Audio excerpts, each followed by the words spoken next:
we had to come together in agreement. And we had to say, okay, we're about ready to have a paradigm change here. And what are we going to do? And we had to, you have to be purpose to save your business. Right. And for us, it was everything. We wanted to save our business. And we did a whole lot of praying. Believe me, we did a whole lot of praying. And we did as much free marketing as we could. Right. We went to every expo, every show, every street fair. We hustled. Right. We hit the streets. Right. And when you're down and out, that's what you got to do. Right. Your passion needs to drive you to go out there and get business. Right. It's not going to come knocking on your door. Right.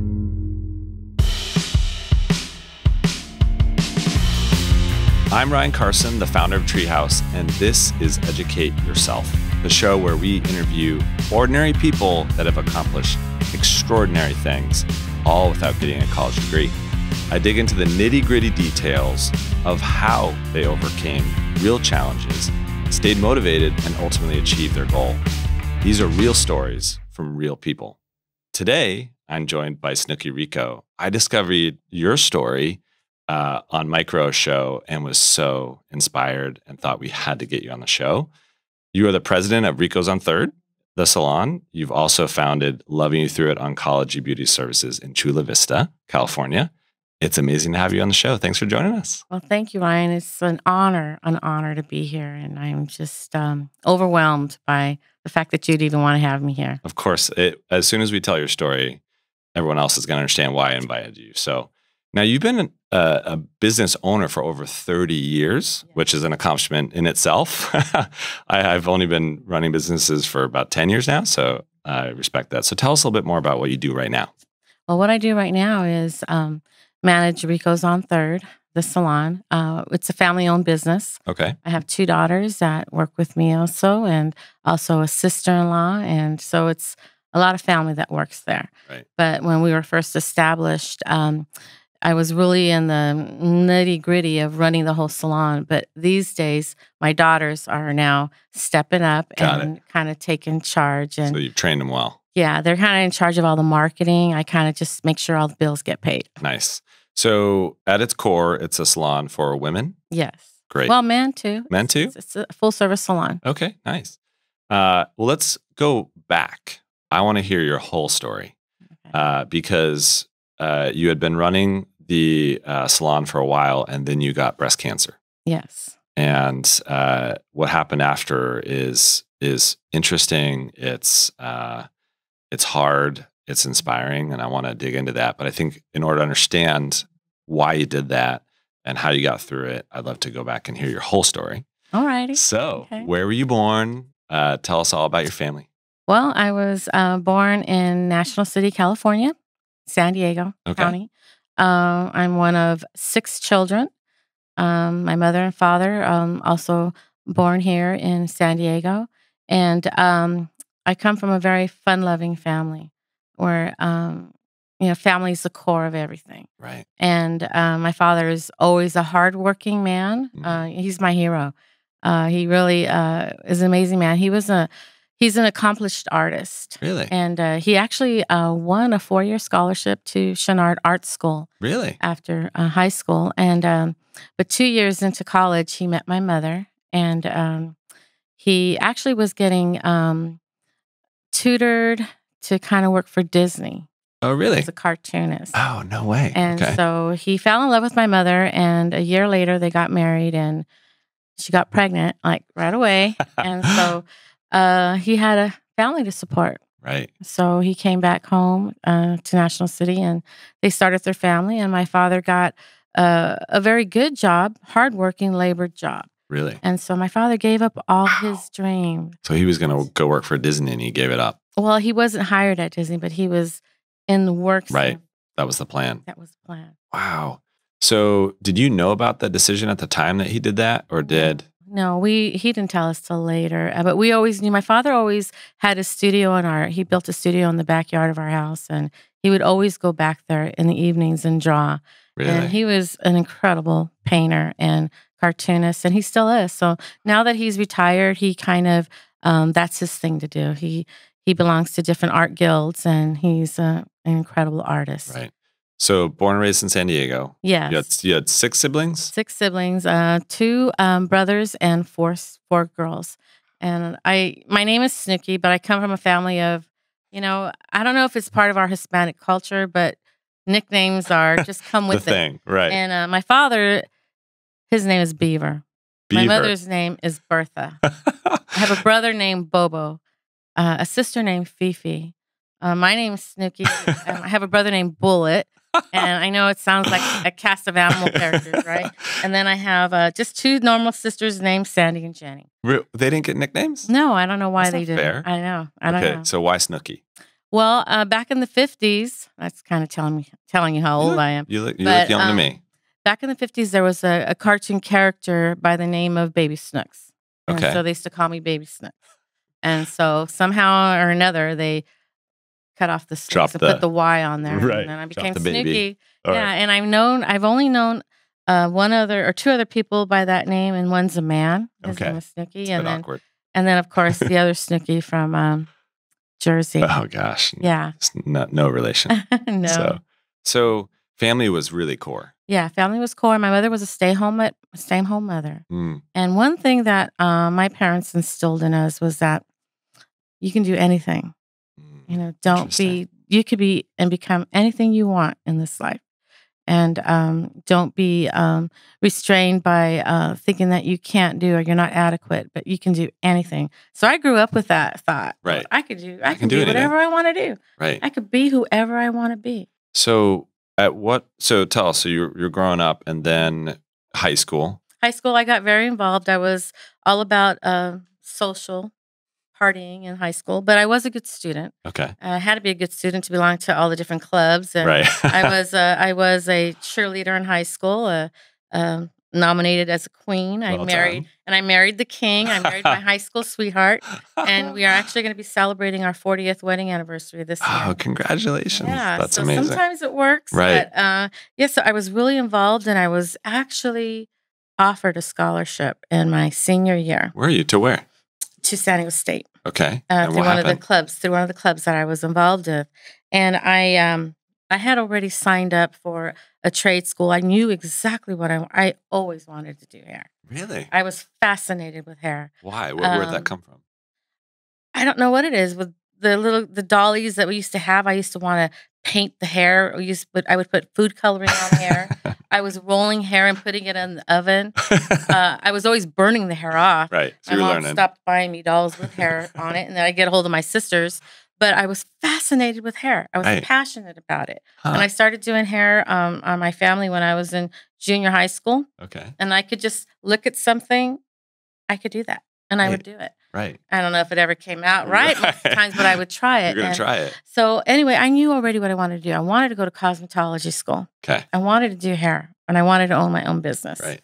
So in my junior year, do you remember the program, Regional Occupational Program, ROP? A little bit, yep. It was in California, and it was a program that the only requirement is you had to be a high school diploma, and you had to be an American citizen.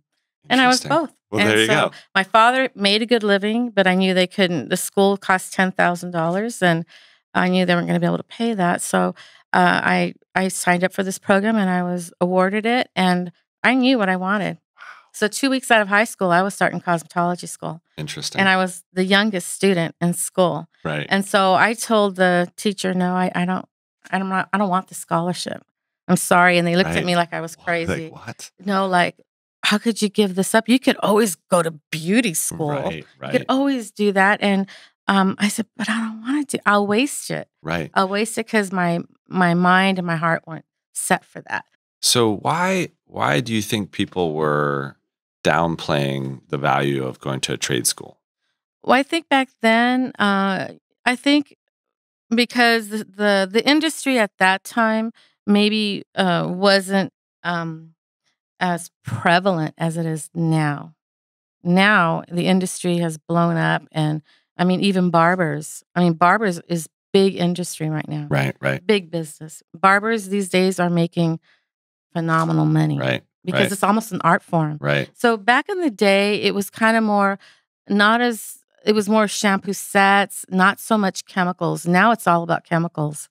And so it's big money. And the beauty business has been extremely well for me. And I was so inspired by going to cosmetology school. I wanted to go back and teach. Interesting. So I became an instructor, went back after about 20 years and taught. And then I had an apprentice program. Really? At the salon? At my own salon. So tell me about that. How did you get people to join as apprentices? What did you teach them? Well, yeah, because I was already an instructor. So I had, it's an apprentice program. It has to be mandated by the state. So you have to teach, and it's almost like you hire an employee. Right. Of course, you pay them a salary. But then it kind of doesn't earn money until they actually know what they're doing. Right, right. And so the reason why I did it is because it was my daughter. Right. So my daughter was my apprentice. No way. Yeah. Oh, okay. So she was my apprentice. How did you convince her to think about that? Or did she just love hair like you did? She wanted to do it. Really? I was trying to say, are you sure you want to do it? I don't know if I have time to teach, but it turned out great. And she's an amazing stylist. But it was a labor of love for me to teach my daughter. And she caught on quite well. But it was, I had to go through the process of being legitimate apprenticeship program. So you make it sound easy to start a business. I just started a business. I did great. Tell me, though, some of the harder parts of that, and what were the challenges in doing that? When did you doubt yourself? I think the challenges at first really are, number one, you have to have passion about what you do. And you have to have purpose, and you have to be committed, even in the bad days. Right.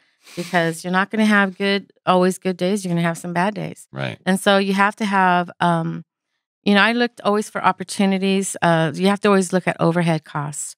How much money am I making? Am I going to produce? Right. What monies are coming in? What monies are going out? Right. Can I afford an employee? You have to think about the taxes paid. You have to think about all that it takes to run a business. Right. So I would just look at numbers like that and just look for opportunities. Right. And always keep my overhead costs low. Right. So you're They were always low, so that I at least I was able to run my business and not run my family, but raise my family. Run your family too. Yeah. But. They say that I do that now. But yeah, I was able to do all of that, and all within the having my salon and raising my family. So I remember in one of my first businesses, we used to put on these events, and it's a business with crazy cash flow where, you put on this big event, you hope you make your money back, and it's very stressful. And I remember one Christmas, I sat down with my accountant and said, this event's not going very well. I'm kind of worried. Like, let's look at the cash flow. And we had maybe 10 employees at that point, and he showed me the cash flow, and it showed that we were going to run out of money. And I remember that moment, and I felt sick. I thought I was going to throw up, and I had to kind of act like I was okay and everything was fine. Have you had any moments like that running the business where you just thought it wasn't going to be okay? Oh yeah, and we've had to change strategies. We've Tell me about had to. Coming back to our salon now, the salon I've always had smaller salons and independent contractors. So that's run different than when you have employees. Okay, interesting. So when we first opened up the salon we have now, we had employees and we had capital to work with. And but one thing we had a name, but we didn't have the walk-in traffic that we were hoping to have. Okay. But I had some amazing hairstylists, some amazing employees, and then our capital was running out. So we had to change strategies and create independent contracting. Got it. So independent contracting is a whole different concept to where, they're self-employed. Right. You got to get their business license. They have to have their, of course, their cosmetology state license and insurances. And you have to make sure that they're aware that they have to pay their own taxes. But pretty much all the money goes to them. Okay. And they pay you at the end of the week a booth rent. Got it. So you basically had to pivot and change. We had to pivot and change. It's been scary. And yes, but we just recently starting to change things back to employee. Got it. So when you were scared at that moment and thought we have to change, it's not going to work. How did you get over that mentally? How did you deal with that? Did you talk to friends? Did you just go deep within yourself? We had to, when my sister and I and my husband and my brother-in-law, we had to come together in agreement. And we had to say, okay, we're about ready to have a paradigm change here. And what are we going to do? And we had to, you have to be purpose to save your business. Right. And for us, it was everything. You know, we wanted to save our business. And we did a whole lot of praying. Believe me, we did a whole lot of praying. And we did as much free marketing as we could. Right. We went to every expo, every show, every street fair. We hustled. Right. We hit the streets. Right. And when you're down and out, that's what you got to do. Right. Your passion needs to drive you to go out there and get business. Right. It's not going to come knocking on your door. Right. Unless you're, some Rodeo Drive or some community where you have, or if you're working for a franchise or something. Which most of us are You got to not. be hungry. Right. And we were hungry. And it seems like the hard part about that is it's easy to look back on, we had a crisis. We realized we had to hustle. So we did it and it worked out. But the scary part is that when you're going through that, you don't know if the hustling is going to work out. Yeah. Right? Yeah. And so that's what I often find. And if you're like me, I'm up late at night. I wake up in the morning with the most craziest ideas of how to bring money in the doors. Oh, have we tried this? Have we tried that? Right. We always ask, I always pray, God, give us a spirit of excellence at everything that we do. Give us creativity about what we can do. And I think it's powerful. You got to have that passion. Right. And drive. Right.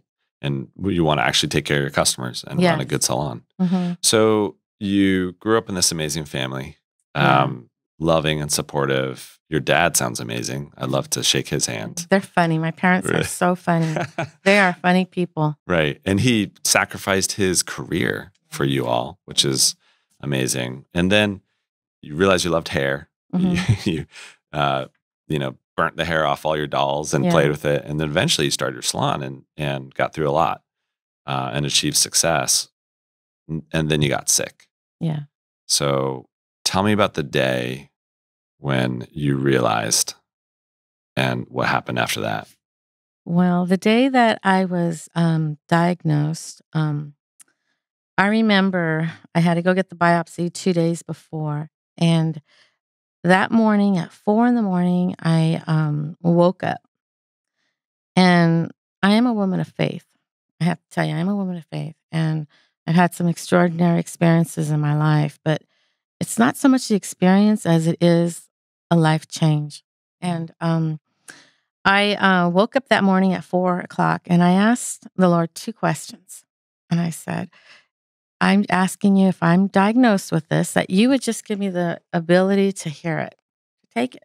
Interesting. To be strong enough for my family, for my husband, for my parents, to be able to take it in, the news. Got it. And be able to accept it. Yes. And then the second is, if you're allowing me to go through this, then there's got to be a purpose. Right. If you just reveal to me the purpose, then I know you're in it with me. Wow. Just those 2 questions. Wow. And let me tell you, in my shop, I had the first stall up at the front of the shop. And I normally do about 12 to 15 clients a day. And this particular day, it was first thing in the morning, around 10 o'clock in the morning. I was doing my first client. A young woman walks into the shop. This had never happened. A young woman walks into the shop, obviously bald. She had a scarf on her head and a wig with the dolly head. And is this the day that you were going to get your biopsy results? Yes. This was that morning that I prayed. Okay. She walks in with this wig and this dolly head, and she comes to the front desk, and my receptionist wasn't in yet, so I went to the front desk. I says, "Can I help you?" And she says, "Yes. I want to see if there's anybody that knows how to cut wigs here." Really? And the first time ever that had happened? Never happened. Wow. And I was the only one that knew how to cut wigs. Right. 40 years ago, while I was in cosmetology school, to support myself, I worked in a wig salon. So I was the only one that knew how to do that. Right. So I said, "Yes, I could help you with that." And she says, "Yeah, I want to wear this wig. I want to go out and celebrate. I just had my last chemo day yesterday." And I said, "Wow, you were on chemo?" And she says, "Yeah." She says, "I've been battling breast cancer." Oh my goodness. So when she said that, I can't tell you other than this incredible peace came on me. And I knew that that phone call was going to be yes. Oh, And I man. knew that the purpose had something to do with wigs. Wow. I didn't know what it had, what it all entailed, but I knew that something big was going to happen in the midst of it. But more importantly, I knew God was going to be with me in it. Wow. That is 2 extraordinary. questions were answered. Right. And so an hour and a half later, I got the phone call to go to the hospital. I kind of freed up my day. And Did you go by yourself? they told me not to go alone. And I said, I'm fine. I'm really fine. I'll be there shortly. And it was a diagnosis of not just one tumor, but 4 tumors. And but I had this peace. I was ready to receive it, and I knew that there was a purpose, and that God would carry me through that purpose. And I have to tell you, ever since then, it's just been one extraordinary adventure after another.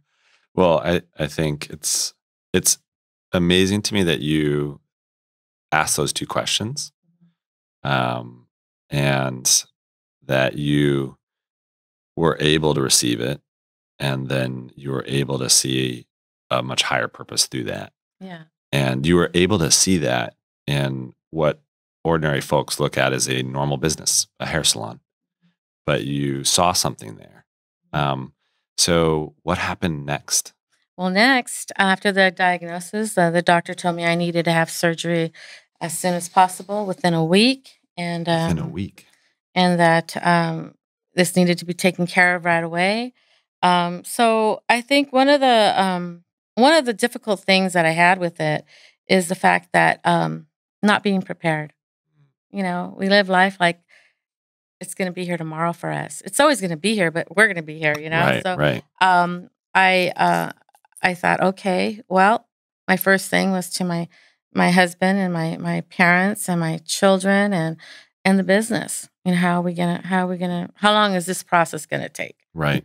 Did you believe that you were gonna make it through deep down, or did you believe you were not gonna make it? When that experience happened, I believed that I would. Wow. But it's not to say I didn't go through the valleys. I went through some very deep, dark places in the midst of it all. I did.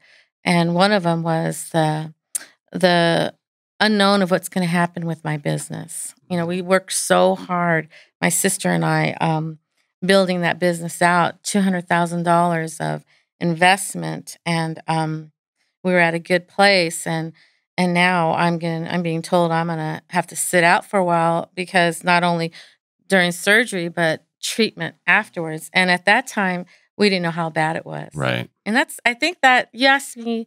I mean, people ask me questions like, "What was the hardest thing?" I think the hardest thing really is the release of your normal. Right. Just because you can't live a releasing normal your life. normal and the control of your day. Right. Just releasing it and releasing it to the unknown and not knowing what you're going to face. Right. Because you seem like a driven, positive person that is proactive about life. Yeah. And then all of a sudden you were met with something that said you can't do everything you did before. And now what? So how did you deal with that? I just gave it over to the Lord. I have to tell you, faith. It just was it became a faith walk from then on. Right. And one of the things, my sister, she also was stricken with a disease called idiopulmonary fibrosis, which is literally a lung-eating disease, and it's terminal. And the only thing that would have saved her was a double lung transplant. When did you find out she was sick?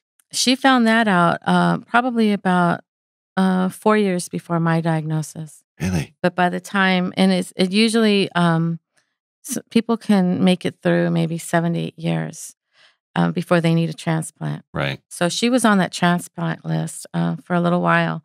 And but she was on an oxygen tank. And I mean, if you would have seen my sister, she was a dynamo. She was so hilarious. We're only 16 months apart, and her name's Fifi. And she was really like, the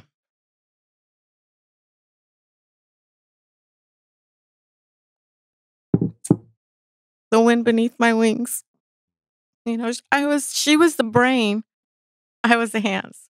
I'm the labor, but she was she was the brains. She could just make things happen, and she knew how to do. I know you're a tech savvy business here. She knew all about that, and So you were partners. yeah, we were partners.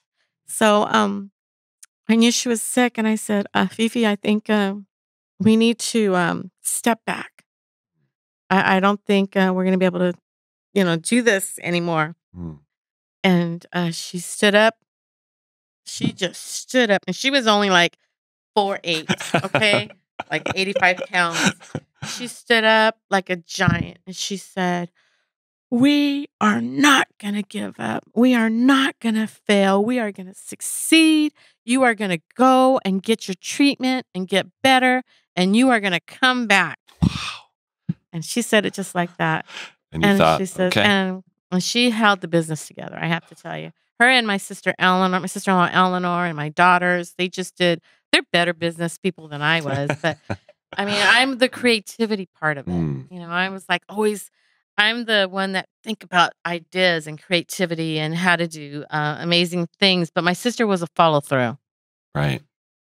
She was one. So anyway, she held it all together. Gosh. And I remember one of the things that we did, we made a commitment when we first opened this business together, and that was like 11 years ago. Before we did the build out, we got together, my husband, her husband, and me, and a few other people, and we committed our business, and we made a commitment that whatever we could do to help others, our time, our talent, our treasures, our hands. Wow. We committed it at that point. We said, whenever there's an opportunity to help somebody, this is before we even did the build out, nothing was in there, that we committed that. And we said, God, we give this to you. You open those doors. We're going to help anybody who needs help. Right. And sure enough, those opportunities came to us.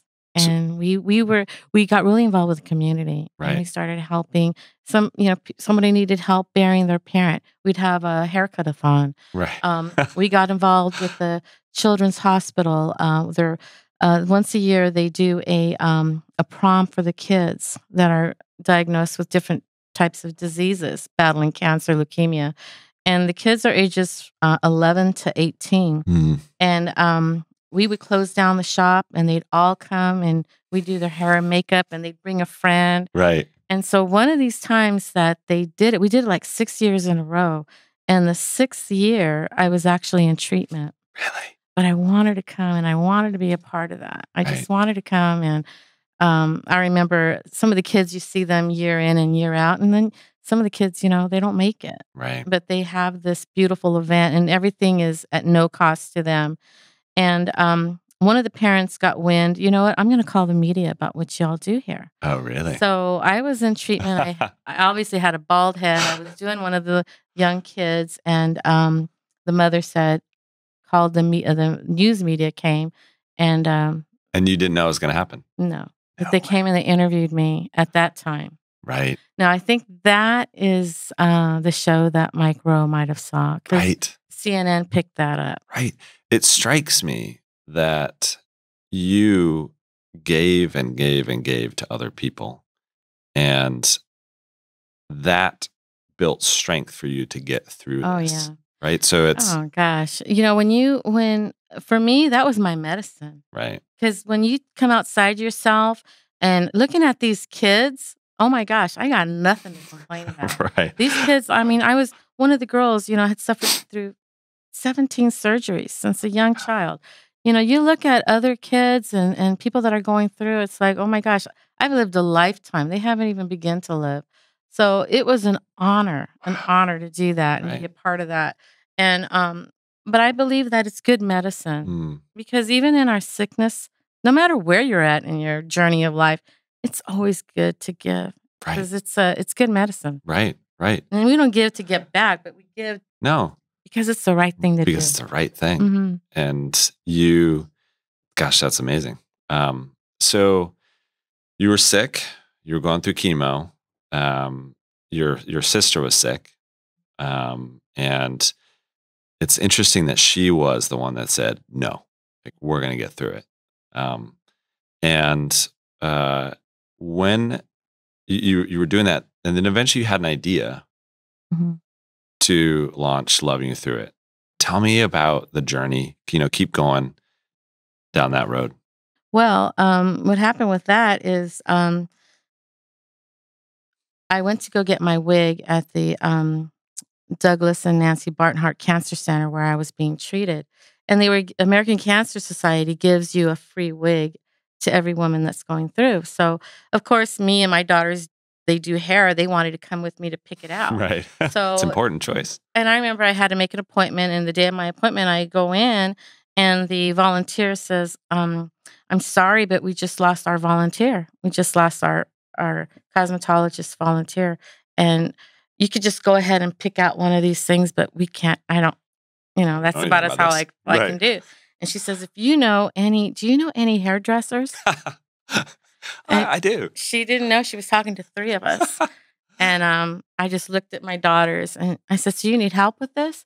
And she said, and they had like a little cubby hole there where they could barely fit all their things that they give out to the women. And I said, so you need help with this? And she said, oh, yes. I go, I'll tell you what. You got 2 volunteers right here. I volunteered my 2 daughters. I said, and as soon as I'm doing better, I'm going to join in. I'll help too. out. And I asked her, well, where do you do this? She says, this is all we have, this room. I said, I'll tell you what. We got a salon. We've got an empty room. We'll go ahead and if the ladies need their head shaved, we'll shave their head. Maybe we could do some scarves and you give them the wigs and we'll cut them. Wow, really? So that's how it started out of a need. How interesting. It just started out of a need. And it's interesting that the need was presented to you and you realized I can solve that. Yeah. And there's a lot of strength to do that from a position of weakness where you're sick. You're running a business. You're probably tired. Yeah. You're probably scared, but you were still able to say, I think we can help. Yeah, I think we can help. And my daughters are incredible. Let me tell you, they are amazing. And my sister was there at the time also. She was there at that time, so she was helping. She was a makeup artist, and she'd help with makeup. And so they used her makeup room. Really? Yeah, that room that Mike Rowe fixed, that was my sister's makeup room. Really? That she gave to me. She said, Snooky, I want you to have that room for the women who are going through. So that's how it started. And then it kind of just grew. My daughter said, Mom, we're getting a lot of women coming here. And then through word of mouth, they were just telling each other. And then when I was able to go back to work, I went back to work thinking like my normal's going to come back to me. Like I'm ready. I'm good to go. How long was this period from when you were diagnosed to then? It was about a year. Okay. I went back in about a year. And you had gone through full chemo. Well, the reason it took so long is because I had developed lymphedema. What's that? Underneath my arm for the lymph nodes they took out. So I lost the use of my arm for a while there. Really? So I had to go through therapy. Oh my gosh. And that's the thing. Nobody prepared me for that. Another hurdle. I thought that, once you get the breast removed, you're good to go. But they take the lymph nodes out. And when that happens, and it doesn't always happen, but it happened in my case. And so when I went back to work, my arm blew up. And I was like, oh my gosh, what's going on? So I had to go through therapy and realize that I had a limited use to my arm. And you need your arm to cut hair and style hair. I had a limited use. I used to do long hair, wedding hair. I was an expert with that. And so I don't work like that like I used to. Right. So I thought. It didn't go back to normal. No, my normal didn't go back to normal. It still hasn't gone back to normal. But it's a new kind of I think you're doing pretty well. Yeah, I'm doing a new kind of normal. And that's the thing. It's like being able to transition in whatever you're doing. The unexpected may happen, but it doesn't need to cripple you. Right. And I was crippled. Right. But you don't have to become a victim of your circumstance. Find out what you can do. Right. And do it as best as you can. So that's what I do. I just, I can't do that, but I think I can concentrate on the cancer patients. Right. They don't have hair. Right. So I could use the wigs and I could do other things. And Right. so I meet the most incredible women. Right. These women are battling. And let me tell you, when I see the women, these are the women that are going through. These are the women that just had surgery and they're starting chemo. 10 days later, they're losing their hair. And it's a lot to take in all at one time. And it's not just the loss of of hair. It's the loss of, there's a lot of different kinds of losses you go through when you're going through it. So I can't imagine. I think that my purpose is to just come alongside them. And I think sometimes when you see somebody that's gone through it, well, hey, maybe I can make it too.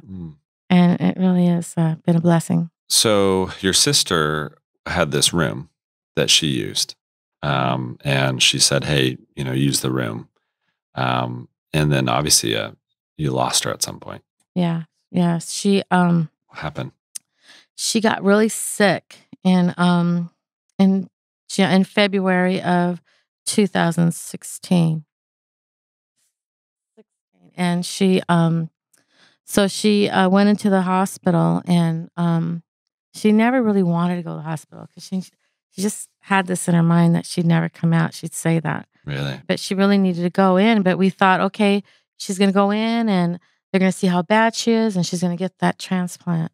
But she went in and got a turn for the worse, and her organs started to shut down. So we lost her within 4 days. And so, but her legacy still lives on. At first, it was a really difficult. We were at another cusp there where the rubber meets the road. Are we going to go forward? What are we going to do? Right. But we had to buckle up, because I never forget those words she says. We are not going to make it. We are not going to fail. We are going to succeed. Wow. And so it was that push, and she fought hard for our business.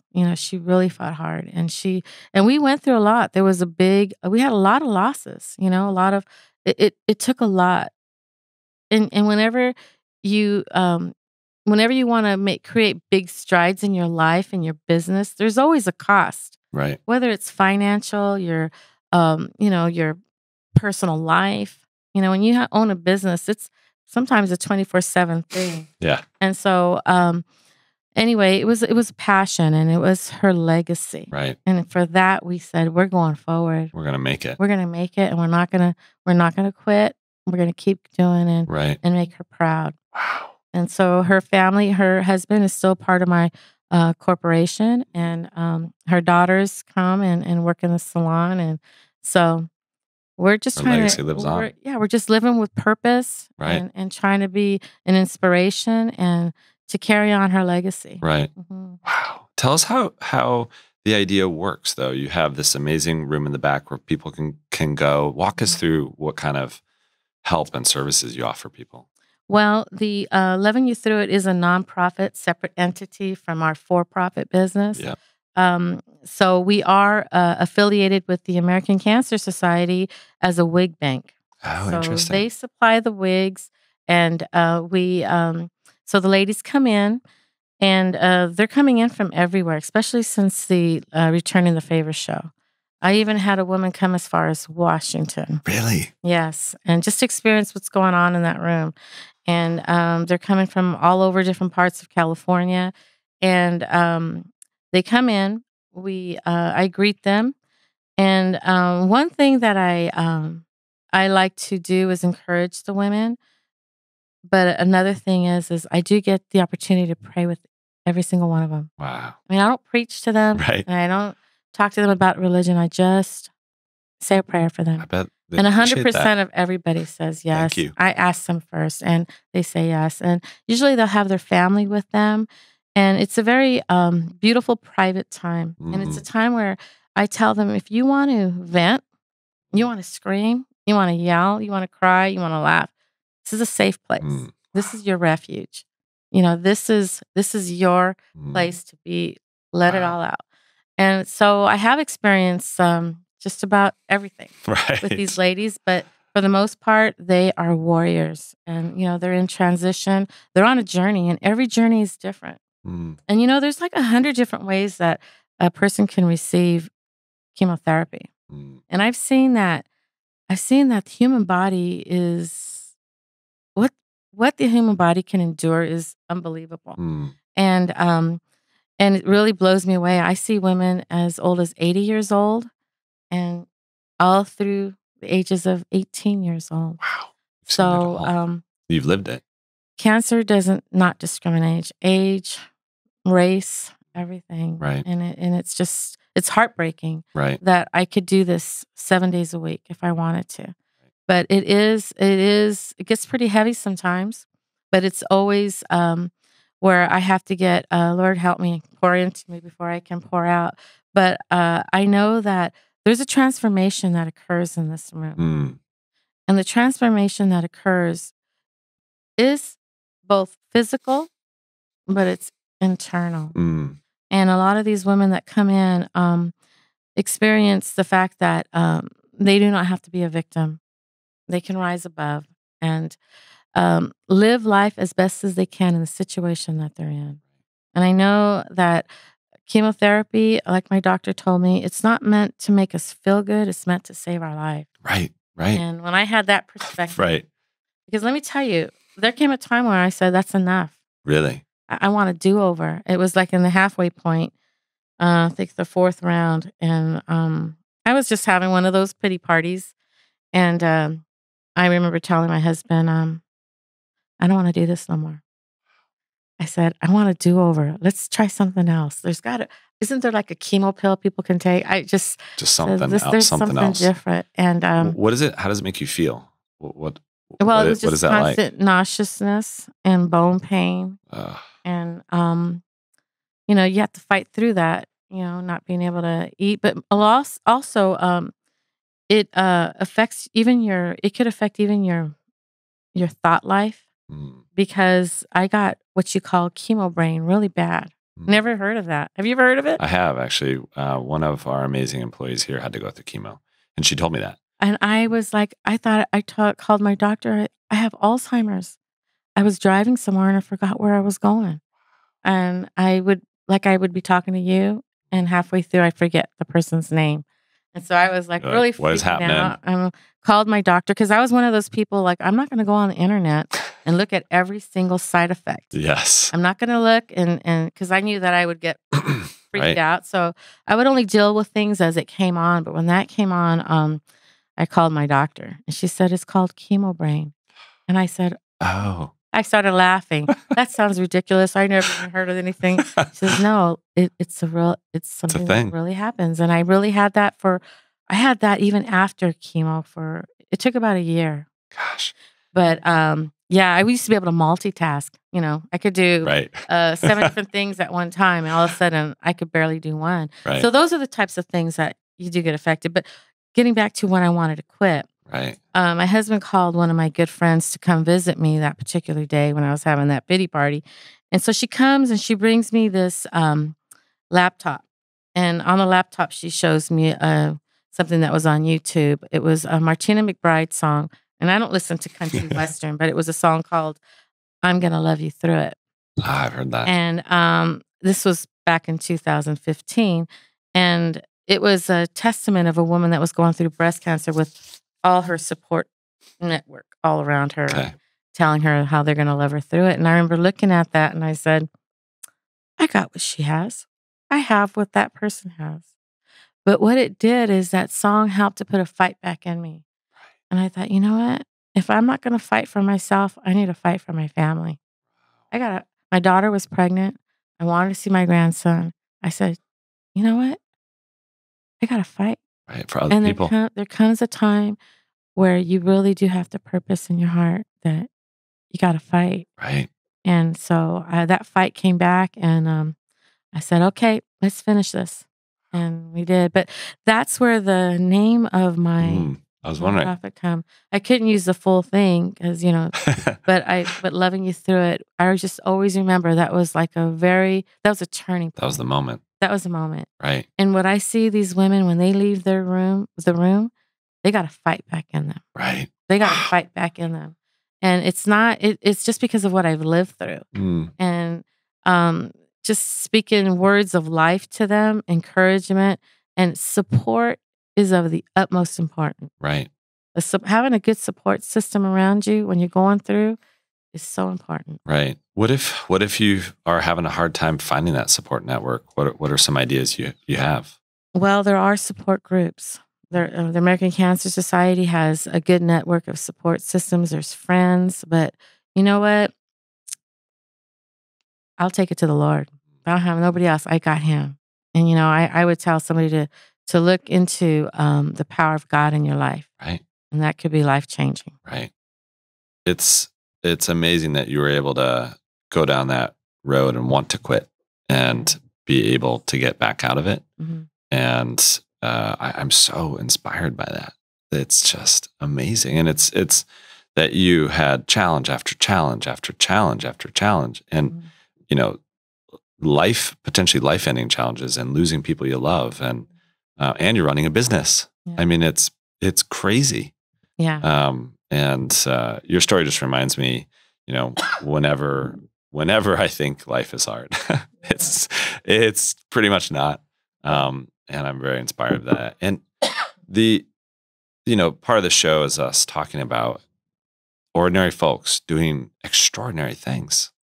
And you've done it without a college degree. And it seems to me that in America, we say, you've got to jump through this hoop in order to be successful. And your story is clearly a counterexample of that and says that's just not true.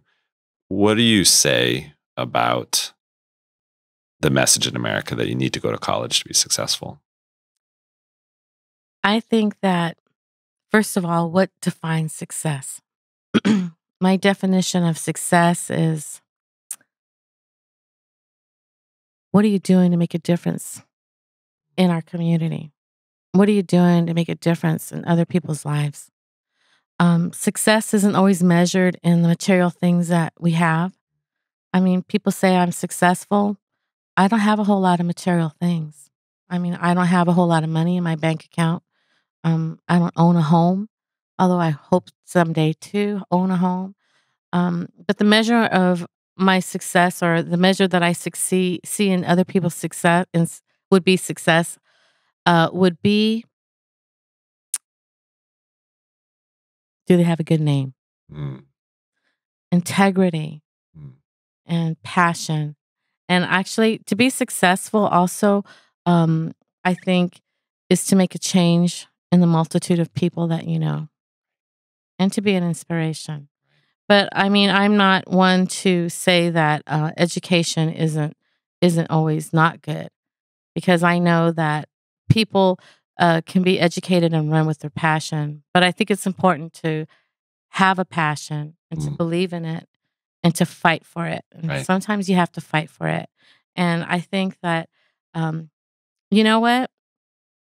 I think living in the moment and living in the reality that today matters is being successful. Right. Being in the moment with your family. Because you know what? I used to be a woman when I was growing up. I would say, I'm going to have it all. I'm going to be a woman who has a job, who works and brings home the bacon and fries it up in the pan. And I grew up in the women, as women back in the 70s. Right. We were empowered. We're going to work, and we are not going to be no stay-at-home mom. Right. But you can't always have it all. There's always a sacrifice.